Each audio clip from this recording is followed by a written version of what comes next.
그때가 가장 확률이 높은 구간입니다. 하이키나시로 시장의 흐름을 먼저 보고 RSI로 진입 타이밍을 보조하는 것이 핵심입니다. 단독으로 보면 부족한 지표들이지만 이렇게 두 가지를 함께 보면 신뢰도가 훨씬 높아지는 그런 조합이에요. 안녕하세요, 황소차트입니다. 영상 시청하시기 전에 구독과 좋아요 부탁드리고 해외 증권사를 사용하시면 나스닥 한 계약 기준 140만원, 최소 증거금 14,000원부터의 선물 거래가 가능합니다. 글로벌 1,800만 다운로드 수를 기록한 메타트레이더 5와 함께 해외 증권사에 대한 자세한 내용은 댓글의 고객센터 혹은 더보기란에 셀프 계좌 개설 영상을 참조해 주시기 바라겠습니다. 오늘은 많은 트레이더분들이 알고 있지만 막상 실전에서는 어떻게 써야 할지 어려워하는 조합입니다. 지난 영상에서 설명드렸었던 하이키나시에 RSI를 추가해서 활용하는 법에 대해서 이야기해 보도록 하겠습니다. 이번 영상에서는 단순한 개념 소개에 그치지 않고 진입과 청산 타점 그리고 실제 차트 예시까지 모두 현실적인 기준으로 풀어드릴 테니까 오늘 영상 끝까지 시청 부탁드리겠습니다. 먼저 핵심 개념부터 간단히 짚고 가겠습니다. 하이키나시는 일본어로 평균 막대라는 뜻으로 일반 캔들보다 가격의 평균 흐름을 이렇게 부드럽게 보여주는 캔들입니다. 즉 일반 봉 차트가 매 순간의 가격 변화를 있는 그대로 보여준다면 이 하이키나시는 노이즈를 제거하고 진짜 추세의 방향만을 보여주는 거죠. 이 캔들의 가장 큰 장점은 흐름이 매끄럽다는 겁니다. 그래서 추세의 전환 시점이나 지속 구간을 직관적으로 보기가 쉬워요.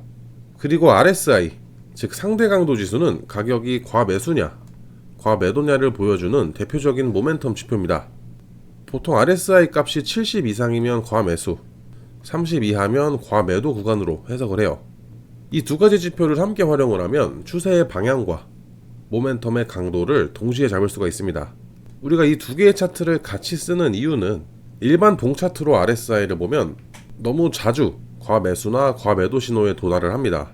단기적인 변동이 심할 때는 오히려 가짜 신호가 많아져요. 반면에 이 하이키나시는 변동을 평균화하기 때문에 RSI의 신호를 훨씬 깔끔하게 정제된 형태로 확인을 할 수가 있습니다. 즉 하이키나시는 시장의 큰 흐름을 필터링을 하고 RSI는 그 흐름 안에서 진입 타이밍을 잡아주는 역할을 해요.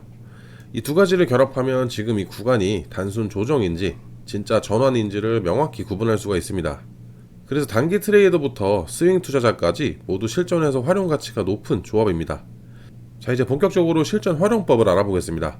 우선 하이키나시와 RSI 매매 조건은 이렇게 정리해 볼 수가 있어요. 매수 진입의 기준으로는 하이키나시의 캔들이 연속 양봉으로 전환이 돼야 됩니다. 이렇게 하락 중이던 캔들이 붉은 양봉으로 바뀌면서 시장의 흐름이 반등하려는 초기 신호가 되는 거예요. 두 번째로 RSI가 30 이하에서 30선을 상향 돌파를 해야 됩니다. 과매도 구간에서 RSI가 위로 꺾이는 순간은 매수세가 서서히 유입되는 신호로 볼 수가 있어요. 그래서 캔들색의 전환과 RSI의 돌파가 동시에 발생을 할 때 이 시점이 가장 이상적인 매수 타점이 됩니다. 자, 차트를 예시로 들어보면 이런 구간들이 되는 거예요. 캔들이 이렇게 쭉 떨어지다가 붉은색의 양봉으로 전환이 됐습니다. 그와 동시에 RSI도 30 이하의 과매도 구간에서 30선을 돌파를 했어요. 이 두 개가 동시에 나온 순간에 매수에 진입을 하면 되는 겁니다. 이쪽도 마찬가지예요. 주가가 이렇게 떨어지다가 빨간색의 양봉으로 전환이 됐고 RSI도 과매도를 회복하면서 30선을 돌파했습니다.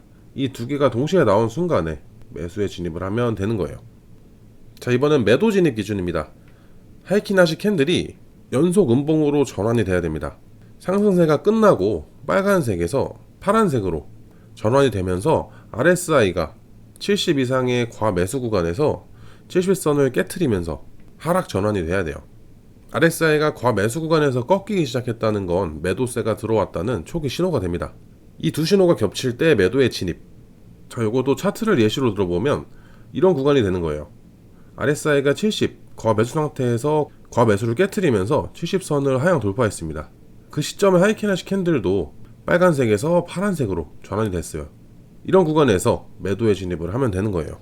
자, 반면에 RSI가 30을 넘어서 거의 10의 선까지 도달을 했습니다. 하지만 하이키나시 캔들이 아직 음봉에 머물러 있습니다.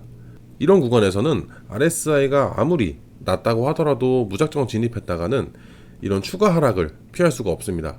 그렇기 때문에 항상 이 두 가지가 동시에 신호를 줬을 때 그때가 바로 확률 높은 구간이 되는 거예요. 자, 자, 오늘 내용을 정리해보자면 하이키나시는 추세의 방향과 전환 시점을 부드럽게 보여줍니다. 두 번째로 RSI는 모멘텀의 과열과 회복 타이밍을 확인할 수 있다. 세 번째는 이 두 신호가 동시에 변할 때 그때가 가장 확률이 높은 구간입니다. 하이키나시로 시장의 흐름을 먼저 보고 RSI로 진입 타이밍을 보조하는 것이 핵심입니다. 단독으로 보면 부족한 지표들이지만 이렇게 두 가지를 함께 보면 신뢰도가 훨씬 높아지는 그런 조합이에요. 특히 단타에서도 좋지만 15분봉 이상 스윙 매매에서 가장 좋은 효율을 보여주기 때문에 스윙이나 중기 매매를 하시는 분들께서는 오늘 배운 내용을 꼭 기억하셨다가 직접 매매에 적용해 보시기 바라겠습니다. 오늘 영상 마무리하도록 하겠습니다. 추가적으로 궁금한 내용은 댓글로 남겨주시고 해외증권사 계좌 개설이나 메타트레이더 관련 문의사항은 영상 하단 더보기란에 있는 고객센터로 문의를 주시면 됩니다. 직접 셀프로 계좌 개설을 원하시는 분들께서는 더보기란에 있는 셀프 계좌 개설 영상을 시청해주세요. 지금까지 황소차트였습니다.